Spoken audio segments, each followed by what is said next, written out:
Steamed up, deciphering the phrase. Hello, dear learners. Today, we're diving into a fascinating English phrase that you might have heard or read somewhere, steamed up. This term has a couple of meanings, and by the end of this video, you'll know just how and when to use it. Let's get started.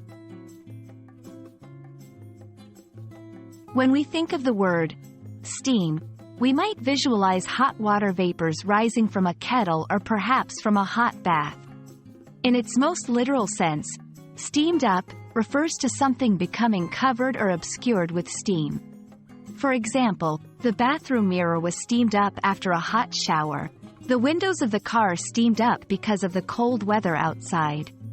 In these examples, steamed up describes a surface getting foggy or misty due to steam. More commonly, steamed up is used in a figurative manner to express strong emotions.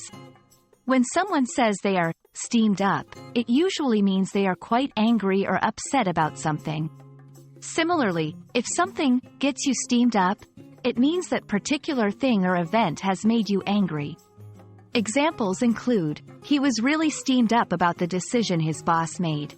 I don't know what got into her, but she's really steamed up today. This usage can be traced back to the idea of boiling or heating up, similar to how our emotions can feel like they're heating up when we're upset.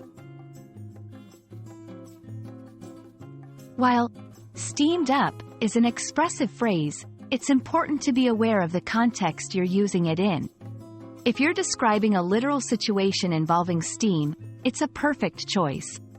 But if you're using it to describe someone's emotions, make sure that the context makes it clear that you're speaking figuratively. For instance, saying, "She's steamed up" in a spa might be confusing. Is she enjoying a steam bath or is she angry? Context is key. And that wraps up our discussion on the phrase, steamed up. Now, whether you see foggy windows or a heated argument, you'll know just how to use this versatile term. Always remember, language is a powerful tool, and understanding nuances can make you an even better communicator. Hope this video has been helpful, and happy learning!